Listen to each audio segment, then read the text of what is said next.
ጤና ይስጥልኝ። ይህ ባና ሚዲያ ነው። ከባና ሚዲያ ለዛሬ ያዝናቸው ዘገባዎች አሁን ማስደመጥ ጀመርን። አበይት ነጥቦችን በቅድሚያ ከጸረ መከታ ኃይሎች ጋር የተሰለፉ የትግራይ ተወላጆች ወደ ሰላማዊ ሕይወት የሚመለሱበት አዲስ የአፈጻጸም መመሪያ ይፋ ሆነ። በቀዳሚነት እናቀርበዋለን። የትግራይ ሰራዊት ከፍተኛ አዛዥ ጀነራል ኃይለ ሥላሴ ግርማይ ወድም በይተይ ለመጨረሻ ድል እየተዘጋጀን ነው ብለዋል። እናስደምጣችኋለን። ጀነራል ባጫ ደበሌ ፋኖ ሆነ ሸኔ 4 ኪሎ ክፍት ተደርጎ እንዲገቡ ጥሪ ቢደረግላቸው እንኳ የመግባት አቅም ሆነ ዝግጁነቱ የላቸውም ሲሉ ተናግረዋል። በዝርዝር ይዘነዋል። ሱዳን ከድንበር ውጥረቶች ጋር ተያይዞ የአየር ክልሏን ለኢትዮጵያ የመዝጋት ውሳኔ ልታሳልፍ ነው ተብለዋል። ወደ እናንተ ይደርሳል። አሜሪካ ኢትዮጵያን ያገለለ ከኤርትራ ጋር ሚስጥራዊ ውይይት ስለማድረጓን መግለጿንና ከፍተኛ የጦር አዛዦች መገደሉን የሚመለከቱት ሌሎች ዜናዎች ይዘናል። አብራችሁን ቆዩ።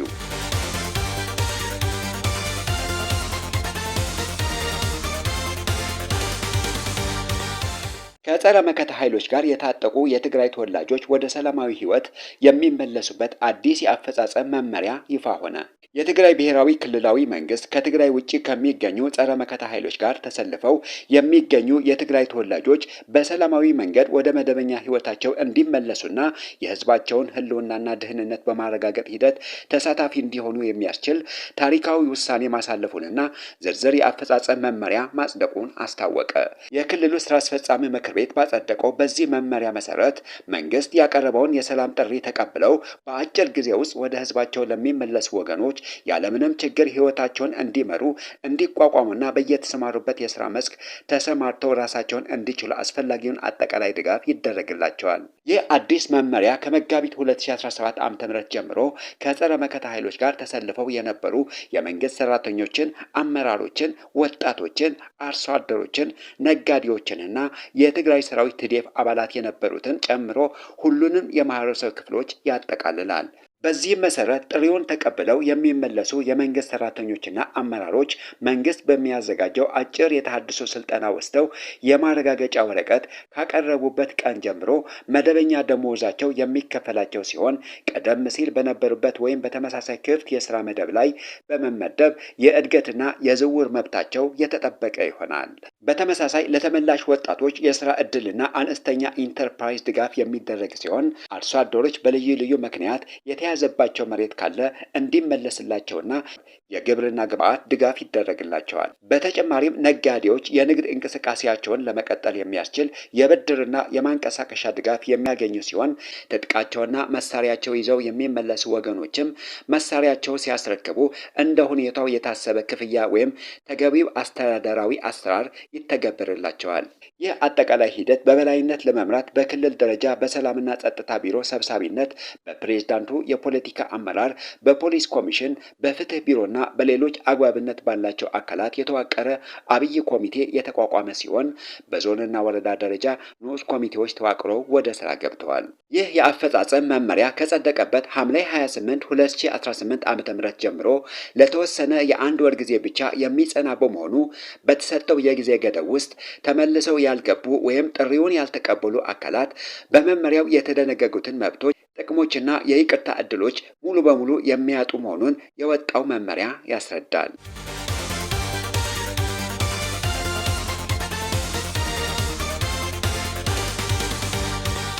በትግራይ ክልል አዲስ ወታደራዊ ውጥረት ማየሉን ተከትሎ የትግራይ ሰራዊት ከፍተኛ አዛዥ ጀነራል ኃይለ ሥላሴ ግርማይ ወድም በይተይ ሰራዊታቸው ለተጨማሪ ወታደራዊ እንቅስቃሴ ዝግጅቱን ማጠናቀቁንና ለመጨረሻ ድል እየተዘጋጀ መሆኑን አስታወቁ።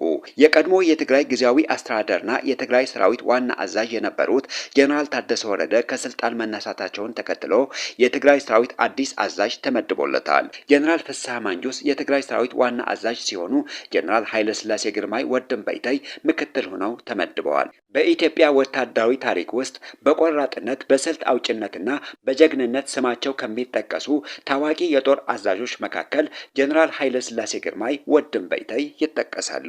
ወድም በይተይ በሚል ቅጽል ስማቸው የሚታወቁት ጀነራሉ በ17ቱ ዓመት የትጥቅ ትግል ወቅት ገና በወጣትነታቸው ተሰልፈው ከታችኛው የውጊያ መስመር እስከ ከፍተኛ የጦር አዛዥነት ዘልቀዋል። ከ1983ቱ የህወሓት ኢህአዴግ ድል በኋላ የኢትዮጵያ ሀገር መከላከያ ሰራዊት መልሶ በማደራጀትና በመገንባት ሂደት ላይ የጎላ ሚና የተጫወቱት ጀነራል ኃይለ ሥላሴ በተለይም በ1990ዎቹ አጋማሽ በተካሄደው የኢትዮ ኤርትራ የድንበር ጦርነት ወቅት በግንባር ቀደምትነት ጦሩን በመምራትና ስትራቴጂካዊ ድሎችን በማስመዝገብ ትልቅ የጀግንነት አሻራ አሳርፈዋል። ጀነራል ወድም በይተይ ከቢሮ ይልቅ በውጊያ ስፍራ ከሰራዊታቸው ጎን በመሰለፍ ጦር ከመምራት ልምዳቸው እየተነሳ በታችኛው የሰራዊት አባል ዘንድ ትልቅ አክብሮት አላቸው። አስቸጋሪ የሆኑ የተፈጥሮና የጠላት ምሽጎችን ሰብሮ ለመግባት የሚያስችሉ ወታደራዊ ስልቶችን በመቀየስ ውሳኔዎችን በፍጥነት በመስጠትና ለቆሙለት ዓላማ በሚያሳዩት የማይወላወል ቁርጠኝነት ይታወቃሉ። ጀነራል ኃይለ ሥላሴ ግርማይ በ2013ቱ የትግራይ ጦርነት ወቅት ብልጽግና የበላይነት በያዘበት ወቅት ለ8 ወራት ቦታቸውን ሳያስደፍሩ የዘለቁና ከባድ ምሽጎችን በማፍረስ ገናና ስም አላቸው። ጀነራል ኃይለ ሥላሴ ግርማይ መከላከያ ሰራዊት በሸረሪና በትግራይ ሰራዊት ጥቃት መፈጸሙን ተከትለው የትግራይ ሰራዊት ዝግጁነቱን አስመልክቶ ባደረጉት ንግግር ቲዲኤፍ በግንባር ላይ ብልጫ እንዳለው በድጋሜ አስመስክረዋል ብለዋል። እኛ እየወጣን እነሱ እየወረዱ የምንገናኝበት ደረጃ ላይ ደርሰናል። የመጨረሻውን ድል ለማረጋገጥ ዝግጁነታችንን አጠናቀናል ሲሉ ተናግረዋል። ከኤርትራና ከሌሎች አካላት ጋር የተደረገውን ጥምረት ዋና ጀማሪና ደጋፊ እንደሆኑ የሚነገርላቸው ወድም በይተይ የብልጽግናን አገዛዝ ለማስወገድ የመጨረሻውን ምዕራፍ ላይ እንደሚገኙ አስረድተዋል።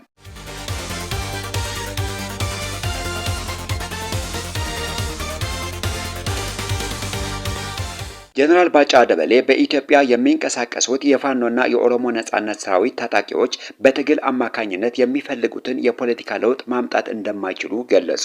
የቀድሞው የመከላከያ ሰራዊት ጀነራልና የአሁኑ የኢትዮጵያ አምባሳደር በኬንያ ባጫ ደበሌ ከቢቢሲ ጋር ባደረጉት ቃለ ምልልስ የሰጡት አስተያየት በስልጣን ላይ ያለውን የብልጽግና ኦህዴድ ቡድን የገባበትን ከፍተኛ የፖለቲካና ወታደራዊ ተስፋ መቁረጥ ቁልጭ አድርጎ የሚያሳይ ሆኖ ተገኝቷል። በትግራይ ጦርነት ወቅት ጁንታ ደበተ ጋንታ እኳ የላቸውም ማርከናቸዋል በሚል ፉከራ ሲደሰክሩ የሚታወቁት አምባሳደሩ አሁንም ፋኖ የሰፈር ቀማኛ ነው፣ 4 ኪሎን እንደናፈቀው 1000 ዓመት ይኖራል በሚል አስተያየት ይታወቃሉ።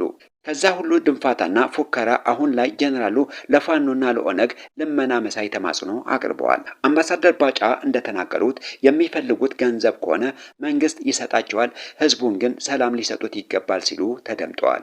በዚህም የአገዛዙ ሰዎች እያንዳንዱን ዓላማ፣ እምነትና የህዝብ ትግል በገንዘብ የሚለወጥ ዕቃ አድርጎ የመመልከት የጠበበ የሆድ አደርነት እይታ እንዳላቸው አመላካች ነው ተብለዋል። በሁለቱም ክልሎች ስላለው የጸጥታ አስተያየት የሰጡት አምባሳደሩ አንዳቸውም ቡድኖች በመንግስት ስልጣን ላይ የመቀመጥ ወታደራዊ አቅም እንደሌላቸው በማስረዳት 4 ኪሎ ክፍት ተደርጎ እንዲገቡ ጥሪ ቢደረግላቸውም እንኳ ፋኖ ሆነ ሸኔ የመግባት አቅም ሆነ ዝግጁነት የላቸውም ሲሉ ተናግረዋል። የፋኖ አመራር የሆኑት ዘመነ ካሴ አገሪቷን የመምራት ሆነ ስልጣን የመጨበጥ አቅም የላቸውም ሲሉ የፖለቲካ ዓላማቸውን አናንቀዋል። በጦርነት ወቅት አሸናፊ እንደሌለ የጠቆሙት አምባሳደሩ ዘላቂ ግጭት የሲቪሎችን መከራ ከመጨመርና ሀገርን ከማዳከም ውጪ የሚያስገኘው ውጤት እንደሌለ አስገንዝበዋል። አምባሳደር ባጫ ደበሌ አክለውም የታጣቂ ቡድኖች እንቅስቃሴ ከገንዘብ ጥቅም ጋር የተያያዘ ከሆነ ከውጊያ ተመልሰው መንግስትን መጠየቅ እንዳለባቸው ገልጸው የሚፈልጉት ገንዘብ ከሆነ መንግስት ይሰጣቸዋል፣ ህዝቡን ግን ሰላም ሊሰጡት ይገባል ብለዋል። ሆኖም ባጫና የሚወክሉት ስርዓት ለስንቱ መሳሪያ ላነገበ ታጋይ ስንት ገንዘብ መክፈት እንደሚችሉ ግን አልገለጹም።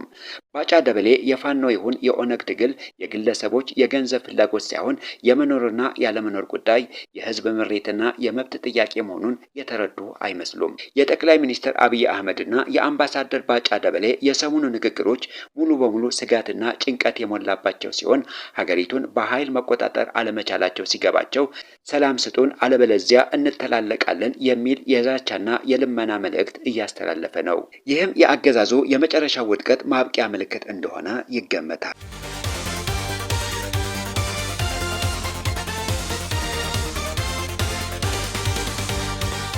በዘውዱ ሀብተ ኪሮስ የነፍስ ግድያ ወንጀል በዕድሜ ልክ እስራት የተቀጡ ሁለቱ ግለሰቦች ወሳኝ ማስረጃ ጠፍቷል በሚል በነጻ ተለቀቁ። የመቀለ ማዕከላዊ ፍርድ ቤት በ2015 ዓ.ም የተፈጸመውን የዘውዱ ሀብቱን የነፍስ ግድያ ወንጀል ፈጽመዋል ተብለው በቀደመ ውሳኔ በዕድሜ ልክ እስራት የተቀጡ ሁለት ተከሳሾችን በነጻ እንዲለቀቁ ወስነዋል። ፍርድ ቤቱ ይህንን ውሳኔ ያስተላለፈው ከስራ መዝገቡ ላይ ወሳኝ የዲጂታል ማስረጃ በመጥፋቱና ፖሊስም ማስረጃውን እንደገና አዘጋጅቶ ማቅረብ ባለመቻሉ ነው። ተከሳሾቹ ያሬድ ገብረስላሴና አንገሶም ኃይለማርያም ቀደም ሲል በመቀለ ዞን ፍርድ ቤት የተጣለባቸውን የዕድሜ ልክ እስራት በመቃወም ያቀረቡትን ይግባኝ ሲመረምር የቆየው ማዕከላዊ ፍርድ ቤቱ ከፌዴራል ፖሊስ ተገኝቶ በክስ መዝገቡ ውስጥ ተያይዞ የነበረውን የዲጂታል ማስረጃ ጠይቆ ነበር። የጠፋውን ማስረጃ የተከሳሾቹን የሲም ካርዶች በሟች ዘውዱ ሀብቱ ሞባይል ስልክ ውስጥ ጥቅም ላይ መዋላቸውን የሚያረጋግጥ ሲሆን ፍርድ ቤቱ ማስረጃውን እንደገና እንዲያቀርብ ለፖሊስ ትዕዛዝ ቢሰጥም ፖሊስ ማስረጃውን ማግኘት አለመቻሉን ገልጸዋል። በዚህ ምክንያት ፍርድ ቤቱ የቀረበበትን ማስረጃ ባለማግኘቱ ተከሳሾቹ የመከላከያ ምስክራቸውን እንኳን ሳያቀርቡ በነጻ እንዲለቀቁ አዘዋል። ዕድሜዋ 32 የነበረችው ዘውዱ ሀብቱ ነሐሴ 13 2015 ዓ.ም በመቀለ ከተማ ከጓደኛዋ ሰምሃል ገብረ እግዚአብሔር ጋር በመጓዝ ላይ እያለች የዕድሜ ልክ እስራት በተፈረደባቸው ግለሰቦች በመኪና ተገጭታ ሕይወቷ ማለፏን ይታወሳል። የፍትህ ሂደቱ ላለፉት 2 ዓመታት በፖለቲካና የጸጥታ ተጽዕኖዎች ሲስተጓጎል የቆየ ሲሆን ባለፈው ግንቦት ወር የተከሳሾቹ ዘመዶች ፍርድ ቤት ውስጥ ረብሻ በማንሳታቸው ምክንያት የዳኞቹና የአቃቢ ሕግ ስራ ማቆም አድማ ተነስቶ ፍርድ ቤቱ ተዘግቶ ነበር። ጉዳዩ ከተጀመረበት ጊዜ አንስቶ ተከሳሾቹ በከፍተኛ የመንግስትና የጸጥታ አካላት ጥበቃ ይደረግላቸው የሚል ስጋት የነበረ ሲሆን የተከሳሹ ያሬድ ገብረስላሴ አባት ኮሎኔል ገብረስላሴ የአርሚ 22 አዛዥ የነበረ ሲሆን አሁን ላይ የትግራይ ፖሊስ ምክትል ኮሚሽነር ሆነው እየሰሩ ነው። ሁለተኛው ተከሳሽ አንገሶም ኃይለማርያም ደግሞ የኮሎኔሉ የእህት ባልና አሽከርካሪ ነው። የሟች ዘውዱ ሀብቱ ቤተሰቦችና የመብት ተሟጋቾች የወሳኙ ማስረጃ መጥፋት በታቀደና በተደራጀ መልኩ የተፈጸመ ነው በማለት ከፍተኛ ቁጣቸውን እየገለጹ ይገኛሉ።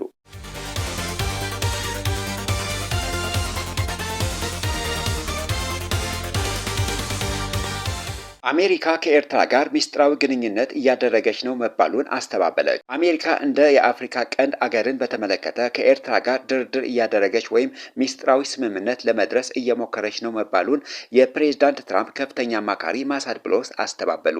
የአሜሪካው ፕሬዝዳንት የአረብና የአፍሪካ ጉዳዮች ከፍተኛ አማካሪ ማሳድ ብሎስ በኤክስ የማህበራዊ ትስስር ገጻቸው ላይ ባሰፈሩት ጽሑፍ አሜሪካ ከኤርትራ ጋር በመሆን በየትኛውም የቀጠናው አገር ላይ እንደማታሴር ገልጸዋል። አማካሪው እንዳሉት አሜሪካ ከአንድ የቀጠናውን አገር በተቃራኒ ከኤርትራ ጋር ድርድር እያደረገች ነው ወይም ሚስጥራዊ ስምምነት ለመድረስ እያሰበች ነው መባሉን ፍጹም ሐሰት ነው በማለት አስፍረዋል። ማሳድ ብሎስ በኤክስ ጽሑፋቸው ላይ አሜሪካ ከኤርትራ ጋር ግንኙነት እያደረገች መሆኑን በተመለከተ ሐሳብ ከማን እንደተሰነዘረና የቀጠናውን አገር የተባለው ማን እንደሆነ በስም አልጠቀሱም። ጨምረውም እንዲህ ያለ ስምምነት አለመኖሩንና ይህንንም በተመለከተ ንግግር እያደረገ አለመሆኑን ገልጸው የአሜሪካ ዲፕሎማሲያዊ ግንኙነቶች ዓላማ በአፍሪካ ቀንድ ዘላቂ ሰላም እንዲሰፍን ማድረግ ነው ብለዋል። እንዲሁም ስምምነቶችን ወይም ሌሎች ክስተቶችን በተመለከተ የሚቀርቡ ሐሰተኛና አሳሳች መግለጫዎች፣ ስምን የሚያጠፋ ግምቶችና መሰረት የሌላቸው ክሶች በቅን ልቦና የሚደረጉ የዲፕሎማሲ ግንኙነቶችን በማዛባት ዘላቂ ሰላምን የማስፈን ተስፋን አደጋ ላይ ይጥላል በማለት ወቅሰዋል። መንግስታቸው ለአፍሪካ ቀንድ ሰላም ከግብጽ ከኤርትራና ከኢትዮጵያ ጋር ዲፕሎማሲያዊ ግንኙነቶችን መከተሉን እንደሚቀጥል የጠቀሱት ብሎስ የአገራቸው ዋነኛ ትኩረት የቀጠናውን ዘላቂ ሰላም መሆኑን አመላክተዋል። የፕሬዝዳንት ዶናልድ ትራምፕ ከፍተኛ አማካሪ እንዲህ ያለውን ማስተባበያ በማህበራዊ ሚዲያ ላይ ሲጽፉ ባለፉት 2 ሳምንታት ውስጥ ይህ ለሁለተኛ ጊዜ ነው። የአሜሪካው ከፍተኛ ዲፕሎማት ከ2 ሳምንት በፊት ካይሮ ውስጥ ከኢትዮጵያ አንጻር ጋር ትብብር ከመሰረቱ ከግብጽ ከኤርትራና ከሶማሌ የውጭ ጉዳይ ሚኒስትሮች ጋር ውይይት ካደረጉ በኋላ ውይይታቸው ጸረ ኢትዮጵያ ዓላማ እንዳልነበረው አሳውቀው ነበር። አሁንም ባለስልጣኑ አይጠቅሱትም እንጂ አሜሪካ ከቀጠና አገራት አንዷን በተመለከተ ከኤርትራ ጋር ንግግር ወይም ሚስጥራዊ ግንኙነቶችን እያደረገች ነው ሊባል የሚችለውን ግንኙነት ተበላሽቶ ወደ ግጭት ሊያመራ ይችላል ከተባለው ከኢትዮጵያ አንጻር ሊሆን እንደሚችል ይገመታል። የአሜሪካው ፕሬዝዳንት የአረብና የአፍሪካ ጉዳዮች ከፍተኛ አማካሪ ማሳድ ብሎስ ካይሮ ውስጥ ውይይት ካደረጉ በኋላ ባለፈው ሳምንት በኤክስ ገጻቸው ላይ ባሰፈሩት ጽሑፍ ከሀገራቱ የውጭ ጉዳይ ሚኒስትሮች ጋር ያደረጉትን ንግግር ተገቢ ያልሆነ ገጽታ ተሰጥቶት ተዘግቧል ሲሉ ተቃውመዋል። ከኤርትራ የውጭ ጉዳይ ሚኒስትር ኦስማን ሳለህ፣ ከግብጽ የውጭ ጉዳይ ሚኒስትር ባዳል አብደላቲ እንዲሁም ከሶማሊያ የውጭ ጉዳይ ሚኒስትር አብደልሰላም አብዲ አሊ ጋር ካይሮ ውስጥ በተናጠል የተገናኙት ከፍተኛ አማካሪው ስለ አፍሪካ ቀንድ ሰላም፣ ደህንነትና መረጋጋት መነጋገራቸውን በወቅቱ ገልጸው ነበር። በዚያ ወቅት የግብጽና የኤርትራው የውጭ ጉዳይ ሚኒስትሮች ካይሮ ላይ ከተገናኙ በኋላ የቀይ ባህር ደህንነትና አስተዳደር የሚመለከተው የጠረፍ አገራትን ብቻ እንደሆነ በመግለጽ ኢትዮጵያ ካነሳቸው የባህር በር የማግኘት ጥያቄ አንጻር አቋማቸውን አሳውቀው ነበር። ከኢትዮጵያ ጋር በታላቁ ህዳሴ ግድብ ምክንያት የምትወዛገበው ግብጽ የኢትዮጵያ የወደብ ጥያቄ ስጋት የፈጠረባት ኤርትራና ኢትዮጵያ ከሶማሊላንድ ጋር የመግባቢያ ስምምነት ከደረሰች በኋላ ውዝግብ ውስጥ ገብታ የነበረችው ሶማሊያ ከ2 ዓመት በፊት የጋራ ትብብር ፈጥረው እንደነበር ይታወሳል። የሶስቱ ሀገራት የውጭ ጉዳይ ሚኒስትሮች ካይሮ ላይ መገናኘታቸው ተከትሎ የአሜሪካው ከፍተኛ ዲፕሎማት ማሳድ ብሎስ ከሚኒስትሮቹ ጋር መገናኘታቸውን በመጥቀስ ውይይቱ ከኢትዮጵያ በተቃራኒ የተደረገ መሆኑን የሚያመላክቱ ዘገባዎች ተሰምተዋል። ነገር ግን የፕሬዝዳንት ትራምፕ ከፍተኛ አማካሪ በኤክስ ገጻቸው ላይ በሰጡት ምላሽ ዘገባዎቹን ሐሰተኛና አሳሳች በማለት የአሜሪካ ዲፕሎማሲ ተገቢ ባልሆነ ሁኔታ አቅርበዋል ብለዋል። ዘገባዎቹ አሜሪካ በአፍሪካ ቀንድ ጸረ ኢትዮጵያ ትብብርን ለመደገፍ ሙከራ እንደምታደርግ ተደርጎ መቅረባቸው የተዛባ መሆኑን በመግለጽ ይህ ትክክል ያልሆነና አላስፈላጊ ማጋጋን ነው በማለት ወቅሰዋል።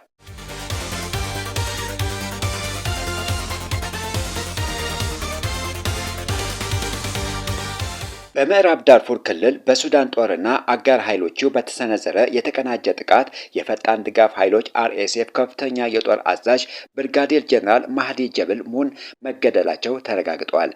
ቀደም ሲል በካርቱም የRSF መድፍ ኃይሎችን ይመሩ የነበሩትና በቅርቡ የ128ኛው ምድብ አዛዥነት የተረከቡት አዛዡ በሀጀር ማርፋይንና ቢር ሳሊባ አካባቢዎች በተደረገ ብርቱ ውጊያ መገደላቸውን የሱዳን ነጻነት ንቅናቄ መሪና የጋራ ኃይሎች የበላይ ተቆጣጣሪ ሚኒ አርኮ ሚናዊ የገለጹ ሲሆን የRSF አካላትም መሞታቸውን አረጋግጠዋል።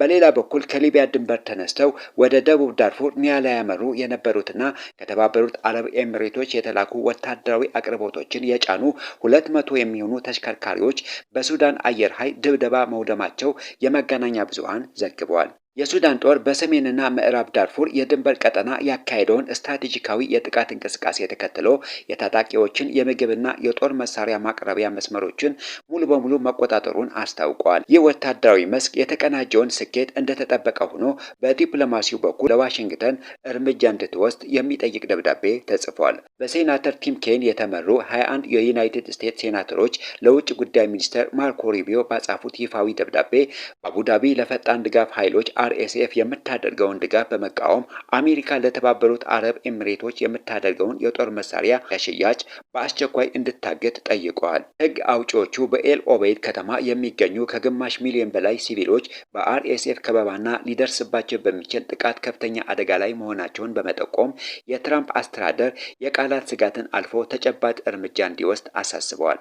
አሜሪካ ጉዳዩን በጥብቅ እንደያዘችው የሚያሳየው ደግሞ የአሜሪካ ሴኔት የውጭ ግንኙነት ኮሚቴ ስለ ሱዳን ወቅታዊ ሁኔታ በከፍተኛ ሚስጥር ደረጃ ዝግ የስብሰባ መርሃ ግብር ማዘጋጀቱን ተዘግበዋል። ይህ በእንዲህ እንዳለ ሱዳን ከቅርብ ጊዜ ወዲህ ከፈጣን ድጋፍ ኃይሎች RSF ጥቃትና ከድንበር ውጥረቶች ጋር ተያይዞ የአየር ክልሏን ለኢትዮጵያ የመዝጋት ውሳኔ ልታሳልፍ እንደምችል ተዘግቧል። የሱዳን መንግስት ይህንን እርምጃ ለመውሰድ እያሰበበት ያለው የRSF ኃይሎችን ከኢትዮጵያ ግዛት ተነስተው በሱዳን ዋና ከተማ ላይ ጥቃት ፈጽመዋል በሚል ውንጀላና በሱዳን ድንበር አቅራቢያ በትግራይ ክልል አዲስ ግጭቶችን በመከፈታቸው ምክንያት እንደሆነ ተመላክተዋል። በተጨማሪም የኢትዮጵያ አየር መንገድ ለፈጣን ድጋፍ ኃይሎች RSF የጦር መሳሪያዎችንና ቅጥረኛ ወታደሮችን አጓጉዟል በሚል ነው።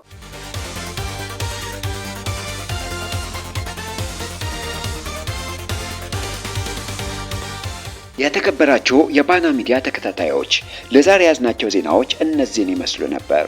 ስለተከታተላችሁን ከልብ እናመሰግናለን። መረጃዎቻችን ለሌሎችም እንዲደርሱ ቪዲዮውን ላይክ እና ሼር ማድረጋችሁን እንዳትረሱ። ለቻናላችን አዲስ የሆናችሁ ደግሞ ሰብስክራይብ በማድረግ የቤተሰባችንን አካል ይሁኑ።